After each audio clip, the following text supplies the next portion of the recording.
أعوذ بالله من الشيطان الرجيم بسم الله الرحمن الرحيم السلام عليكم ورحمة الله وبركاته. mo kí wa ní kíkí àlàáfíà ìkí ọlọ́run àánú ọlọ́run kó máa bá ẹnìkankan wa gbé. A dá ọpẹ́ fún ọlọ́run ọba tí ó lẹ́tọ̀ọ́ sí gbogbo tí ń jẹ́ ọpẹ́, a sì tọrọ ìkẹ́ àti ìgẹ̀ fún ànábì wa Muhammad sallallahu alayhi wa sallam. Òjò ìkẹ́ àti ìgẹ̀ kó má dúró lórí ànábì wa Muhammad, kó sàn lórí àwọn aráalé ànábì lọ́kùnrin wọn àti lóbìnrin wọn. Lẹ́yìn wá gbà náà mo kí wa ní kíkí àlàáfíà lẹ́ẹ̀kan sí wípé àánú ọlọ́run ìkẹ́ ọlọ́run kó máa bá gbogbo ojú tí ń wò mí, èyí tí a fi bára wa sọ̀rọ̀ ọlọ́run láti iléeṣẹ́ wa Qiblatain TV yóò mọ̀ dá lórí ìbáṣepọ̀ tí ń bẹ láàrin Al-Qur'an àti Hadith. Gẹ́gẹ́ bí àsìkò tí a ń bẹ yìí, àsìkò munaqashat wal jidalat, àsìkò nfàǹfààní tá a mọ̀ gbọ́ onírànràn ọ̀rọ̀ nípa Al-Qur'an àti Hadith. Kódà a mọ̀ gbọ́ tẹ́lẹ̀ mi ò mọ̀ sọ wípé kí ni a tún rí Hadith fún nígbà tó jẹ́ wípé Al-Qur'an ti kó gbogbo nǹkan sínú. Kódà tó rẹni tó sọ wípé a jẹ́ wípé tá a bá tún nílò Hadith ń túmọ̀ wípé Al-Qur'an ò pé nìyẹn. Àwọn ọ̀rọ̀ yìí ni ọ̀rọ̀ tí a fẹ́ ṣàlàyé fún ara wa. Ìjẹ́ mùsùlùmí nídìí Hadith lẹ́yìn Al-Qur'an, àti pé kí ni mùsùlùmí lè gbára lé nínú Hadith, kí ni mùsùlùmí ò lè gbára lé nínú Hadith, kí wá nípa Hadith nínú ẹ̀sìn Islam. Ọlọ́run Ọba Ta'ala ń bá wa sọ̀rọ̀ nínú Al-Imran aya 32 ba'da al-isti'azati wal basmala wípé Qul ati'u Allaha, sọ fún wọn wípé ẹ tẹ̀lé tọlọ́hun, wa rasula, ẹ dẹ̀ tẹ̀lé tà nábì wa Muhammad, fa in tawallaw, tẹ bá wá lẹ́ẹ̀ ní tẹ̀lé, fa inna Allaha la yuhibbul kafirin, ọlọ́run ọba yín kò fẹ́ràn kèfèrí. ń túmọ̀ wípé ẹni bá tẹ̀lé ọlọ́run tí ó tẹ̀lé ànábì kèfèrí ni, ẹni bá tẹ̀lé ànábì tí ó tẹ̀lé ọlọ́run kèfèrí ni. Ìwádìí mùsùlùmí òdodo kò tí ì lè pé, ó dìgbà tá a bá tó tẹ̀lé Al-Qur'an wal Hadith. Bí a bá sọ pé mùsùlùmí ni mí, àwọn ẹmọ́ fàdísì lò mí, a jẹ́ pé ìsìláàmù ẹnìyẹn kò pé tó nù. Bí a bá sọ pé mùsùlùmí ni mí, hadísì nìkan ni, ẹ má ka ayé Al-Qur'an fún mi, a jẹ́ pé ẹnìyẹn ń bẹ lẹ́yìn odi, kò tí ì wọnú ẹ̀sìn ìsìláàmù rárá. Eléyìí wá rèé yóò máa ya ẹlòmíì lẹ́nu pé ètí rí tá a tún mọ lu ọ̀rọ̀ ànábì lẹ́yìn ọ̀rọ̀ ọlọ́run. Bẹ́ẹ̀ sì ni ọlọ́run bá sọ fún wa nínú ayé Al-Qur'an wípé wa ma yantiqu anil hawa, ó là ànábì tá a rán sí yẹn kì í sọ̀rọ̀ pẹ̀lú ìfẹ́ inú, in huwa illa wahyun yuha, wáàyí tá a bá sọ fún náà ni máa ń sọ fún yín. ń túmọ̀ wípé ń tà nábì sọ náà kì í ṣe òun ló sọ, kì í ṣe òun ló rò, ọlọ́run náà ló ní kó sọ. Al-Qur'an jẹ́ ìwé odidi tó kó ọ̀rọ̀ odidi sínú. Hadith wa ń jẹ́ ọ̀rọ̀ tí ó mọ fọ́ ọ̀rọ̀ odidi sí wẹ́wẹ́. Lápèjúwe, ọlọ́run sọ fún wa wípé fagsilu, ẹ̀wẹ̀. Bóò láṣẹ wá wẹ̀ inú hadith láti rí pé àáfò apá ni, àáfò orí ni, àáfò abẹ́ ni, a sì dàníyàn sí ọkàn. Bákan náà a rí dájú pé omi náà kan oríkèéríkèé ara wa, àti àwọn nǹkan tó jẹ́ ọ̀ranyàn ìwẹ̀ àtàwọn nǹkan tí a gbọ́dọ̀ ṣe tí a bá ń wẹ̀ lọ́wọ́ inú hadith láti bá. Bákan náà ní ẹ ṣàlùwàlá, báwo la ti ṣe àlùwàlá lẹ́kùnrẹ́rẹ́ inú hadith níbẹ̀. Bákan náà ọlọ́run ọba ní ẹ ṣe hajj, àwọn àlàyé mìíràn tí ó rọ̀ mọ́ hajj ṣíṣe inú hadith níbẹ̀. Eléyìí túmọ̀ wípé mùsùlùmí gangan fúnra lára rẹ̀ ó gbọ́dọ̀ pàtàkì hadith nítorí àwọn tí wọ́n fẹ́ tako ẹ̀sìn Islam, sódà tí wọ́n lè sọ wípé ẹ ṣèbí hadith yẹn náà kọ́ ni ẹ sọ pé kò jámọ́ nǹkan kan ni, ṣèbí hadith yẹn náà kọ́ ni ẹ sọ wípé a lè lò ní, a lè lo hadith.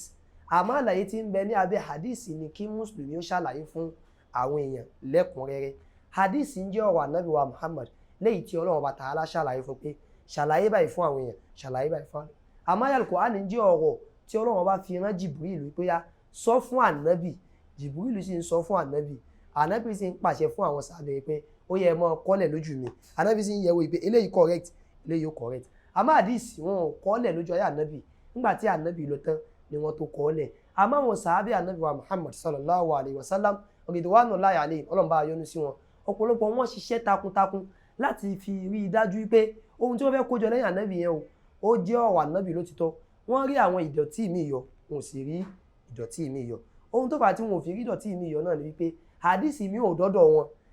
ẹnìyàn ń ka láàrin àwọn jọmọ́ rẹ̀ nìkan, sàábẹ̀ yẹn ò gbọ́ débi pé wàá rí kọ̀ndẹ́mù fún wọn. Bákan náà àwọn tábì tí wọ́n wá lẹ́yìn àwọn sàhábà, àwọn náà ṣiṣẹ́ lórí hadisi wípé báwo làwọn èèyàn ṣe ní sọ ní tá ànábì ò sọ,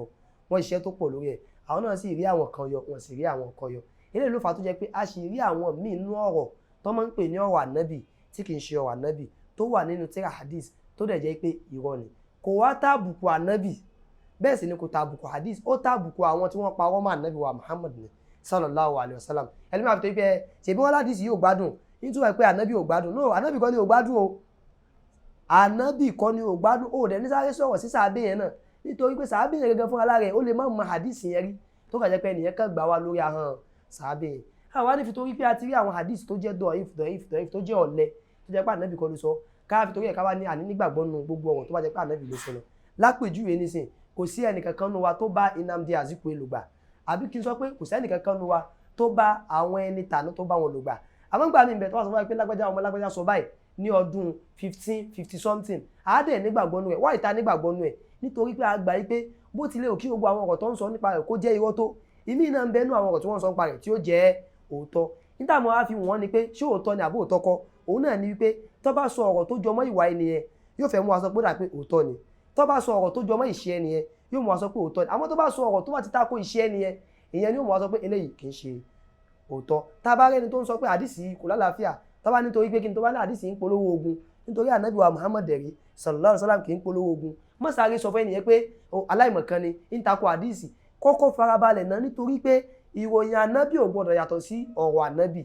ànábì ò ń ṣe ẹni tí ó mọ sọ̀rọ̀ tí ìwà rẹ̀ ó mọ wá tako ohun tó ń sọ níta ànábì bá ti wù níwà náà ni ìṣe ní ìṣe ilé iṣẹ́ ká mọ̀ pé mùsùlùmí ó ní nǹkan méjì tó fẹ́ gbára lé níjọ́ tẹ́mi fẹ́ bọ́ lára ànábì wa Muhammad sallallahu alaihi wasallam ànábì sọ pé mo fi nǹkan méjì lẹ̀ fún yín o ẹ̀ẹ́dẹ̀ ní sọnù tẹ́ bá ti dì mú khitabullah ọ̀rọ̀ ọlọ́run wa sunnatu nabiyyihi àti sunna ànábì Muhammad tí ń ṣe hadith àmọ́ nu problem ta ní òun náà ni pé ara wọn míì tí wọ́n fẹ́ gbé hadith gan lórí al-Qur'an problem ni a sì ní welcome a sì rẹ́ lómìnira tó lọ fẹ́ sọ pé lẹ́yìn al-Qur'an ẹ má gbà nǹkan kan mọ́ nínú hadith tàbá ní ká má gbà nǹkan kan mọ́ nínú hadith á jẹ́ pé àníṣe Islam mọ́ nù nítorí pé atahiyatullah azakiyatullah gbogbo tá n kà pátá hùn ibo láti rí inú hadith ni àwọn hadith kan máa ń bẹ tó yẹ pé kò ní síyè méjì lórí ẹ̀ nítorí wípé ànábì ṣe wájú ọ̀pọ̀lọpọ̀ àwọn èèyàn irú ẹ̀ ni bá a ṣe ń kírun ẹ̀yìn bá àwọn hadith tó wà nípa bá a ṣe ń kírun yẹn kò sábà sí ìyapa lórí ẹ̀ nítorí pé ntẹ́mi sọ pé wọ́n máa ń wí lórí ìkú òun náà ni wọ́n náà sọ pé wọ́n máa ń wí lórí ìkú nítorí pé ànábì ṣe yẹn ní ṣojú everybody wọ́n dẹ̀ record same thing ìyẹn ò dàrú atahiyatullah òun ò dàrú àwọn nǹkan wà tánàbí ṣe lójú àwọn èèyàn kò dàrú èyí tó máa ń dàrú ní hadith náà ni wọ́n lànàbí sọ pé ìyẹn ló máa ń dàrú nítorí pé ìwọ nìkan lànàbí sọ̀rọ̀ yẹn fún tísàbí kejì tánàbí ìwádìí sọ̀rọ̀ fún òun mọ̀ wò pé níjọ́ wo lànàbí yẹn wá sọ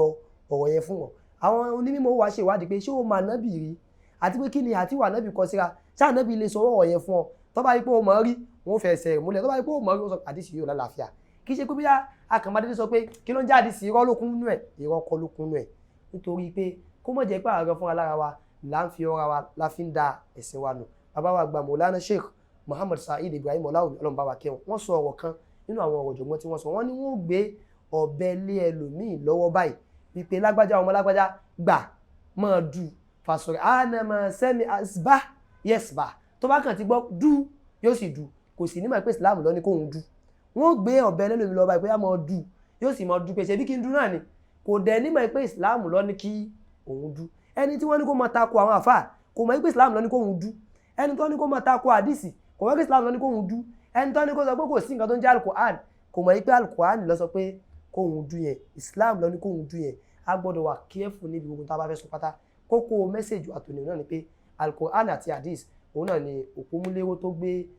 ẹ̀sìn àwa mùsùlùmí dúró ká mọ̀ fi torí pé àwọn hadith kan wà tí ò lálàáfíà káwá ní gbogbo tí ń jẹ́ hadith pátá kò lálàáfíà bákan náà àwa kan náà ká mọ̀ ti àṣejù wọ ọ̀rọ̀ hadith ká mọ̀ gbé hadith sípò Al-Qur'an wípé kódà hadith kan fẹ́ ju Qur'an lọ àbí ká sọ wípé kódà kò sí hadith tí ò lálàáfíà bákan náà hadith tí ò bá lálàáfíà kì í ṣe ẹ̀bi ànábì wa Muhammad kì í dẹ̀ ṣe ẹ̀bi àwọn sàhábà ìgbà míì bẹ́ẹ̀ tó jẹ́ pé sàhábà yẹn gẹ́lẹ́ mọ́ hadith yẹn tó jẹ́ pé wọ́n pa wọ́n yẹn mọ́ sàhábà yẹn ẹlòmíì wá sọ pé kódà sàhábà yìí kódà gbogbo hadith tó wọ́n gbà pátá kì í lálàáfíà no ó lè má jẹ́ òun gẹ́gẹ́ ó lè jẹ́ pé wọ́n ń kọ́ lórí ahọ́n rẹ̀ ni Ọlọ́run bá tààlà òun nìkan lọ́ba tó nímọ̀ jùlọ iléeṣẹ́ wa Qiblatain Travels and Tours ọlọ́mọdé kó bàjẹ́